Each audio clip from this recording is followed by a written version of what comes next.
What's good, everybody? So, um, to break it down real short, um, I know what the Giants are going to do. I had to go back and look at,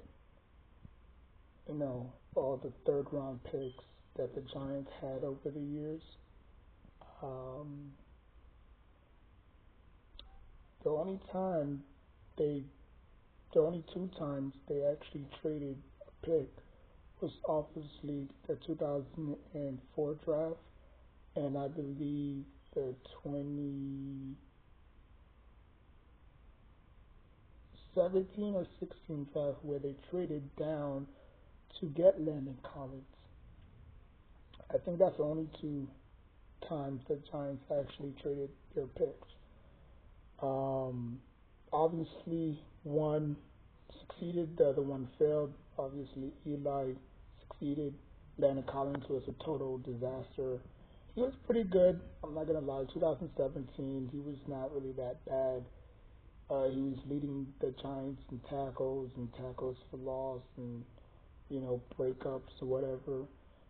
But obviously, you saw what Atlanta did. Atlanta Falcons did, where they traded you know a lot of picks for Julio Jones.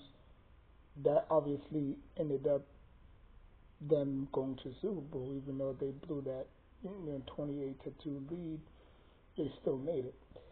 Um, but I believe the Giants are going to stay put. I don't think they're going to trade their pick, their third round pick. I think, pause, I know the Giants are going to stay put, and I know the Giants are going to select Shadur Travis Hunter. They're going to then trade for J.J. McCarthy. So you're going to have Travis Hunter and J.J. McCarthy.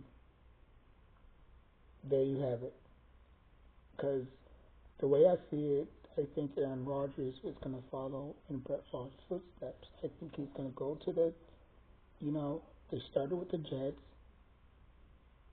Vikings, Jets, no, Packers, Jets, Vikings. Because Aaron Rodgers want to go to a contending team. He don't want to go to a bottom feeding team. The Giants are not making the playoffs next year. So why would he go there? Why would Matthew Stafford go there? It doesn't make sense. Um, so yeah, we lo- we're probably going to lose out on two of them, right? Or both of them. So why not call the Vikings? Say, hey, look, y'all got so many quarterbacks on your hands. Y'all not using them. Let's let's make a trade, and we'll give you J.J. McCarthy for like a fourth, fifth round draft pick, something like that along those lines. I mean, we had a chance to draft him at draft night, but we didn't want to make that same mistake that we made with Daniel Jones, even though he played exceptionally well in the preseason. But then again, that's the preseason. He was out for the whole entire year with a leg injury. But he's a baller. After watching him in Michigan, he's a baller. He could do everything that Daniel Jones couldn't do. You know what I'm saying? He has a deep arm. He can run. He's very mobile. He understands the mechanics. He can read each coverage. He doesn't stare down one receiver the whole entire. You know what I'm saying? So he's probably going to be an upgrade. But that's if the Vikings are willing to trade for him. They could just say, no, we're going to keep JJ and build around him because we don't think Sam Darnold is the answer. You know, so so yeah. because we're not picking up Justin Fields, we're not picking up Sam Darnold. We just need a quarterback that can come in day one and win. We also need a veteran backup as well. So there's not too many of them left. You got JJ, and not JJ. You got Russell Wilson. Um, you got Russell Wilson, Rogers, and Matthew. So you don't really got a lot of vets hanging around. You know what I'm saying? It's not like you're gonna call Larry Fitzgerald, not Larry. What's his name? Ryan Fitzpatrick, and say, "Yo, can you, you know, no, like no." Even though he had that one good year with the Bucks, but um, but yeah, we're going to draft Travis Hunter with the third round pick because I believe the Titans and the Browns need a quarterback, right? Do the Titans really trust Will Levis? Probably not. Do the Browns actually trust Watson moving forward? Probably not. They're gonna wanna, build around the rookie quarterback. They already got pieces in place. Even though the Browns lose Miles Garrett, it's not going to be the end of the world because it's more of an offensive league now more than defense. Um, so yeah, and two teams in our division made big moves. Um, obviously the Commanders got Debo Samuel. That's probably going to be another weapon for Jalen to throw to, and the Eagles may possibly get Miles Garrett because they're not going to pay everybody because that's the price what you pay. That's the price you pay when you win the Super Bowl. A lot of people want to get paid this and that and the third.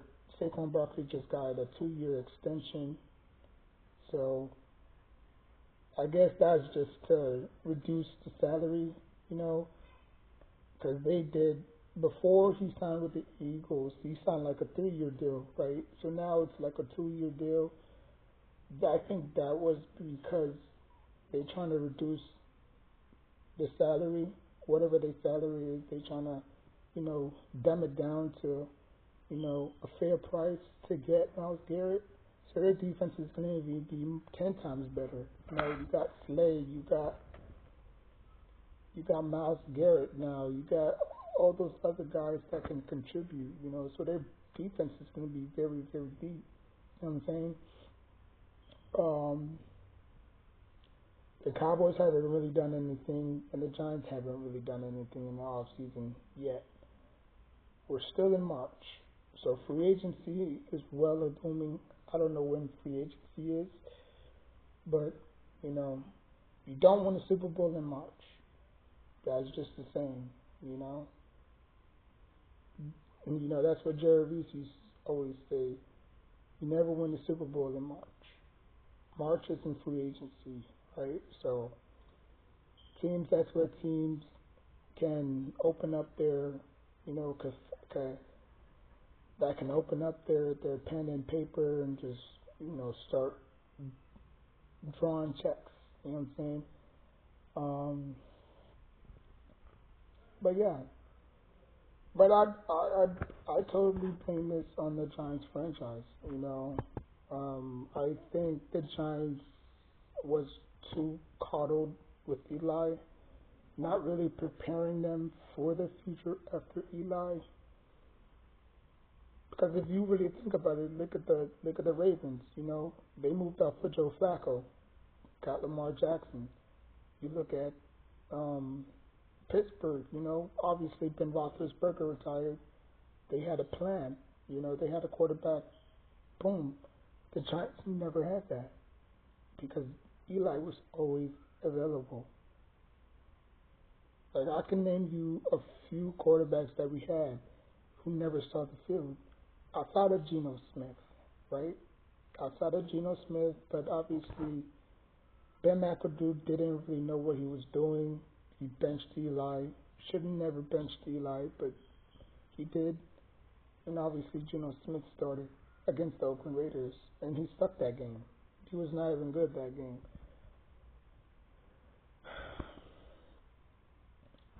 Like all these NFL players, or all these NFL teams would love to draft a quarterback. But since we're picking third, we're not jumping from number 3 to number 1. We could go to number 2, but I don't think the Cleveland Browns is going to mess up that pick. You know what I'm saying? Like, why would we jump from number 2 to number 3? You know what I'm saying? Like, that crap doesn't make sense. Unless the value is pretty good. You know what I'm saying? Because you could still get your quarterback at number 3. But it depends on if the Oakland Raiders, who's all the way down at 7 or 8, jumps up a few slots. Say, Giants, I'll give you such and such, moving forward. Because this is not a deep quarterback draft. Like a lot of people have to understand that. This is not a deep NFL draft like it was last year. Last year we fumbled the ball, obviously. We should have gotten the second round pick. We was never going to get the first round pick. The second or third round pick, that's fine. We did it. We lost that game because, Tommy DeVito cost us a game, right? We should have lost. This year, the same thing again. Drew Lock threw 5 touchdowns. Mind you, we were 0-5. No, we were 0-9 at home. So, yeah.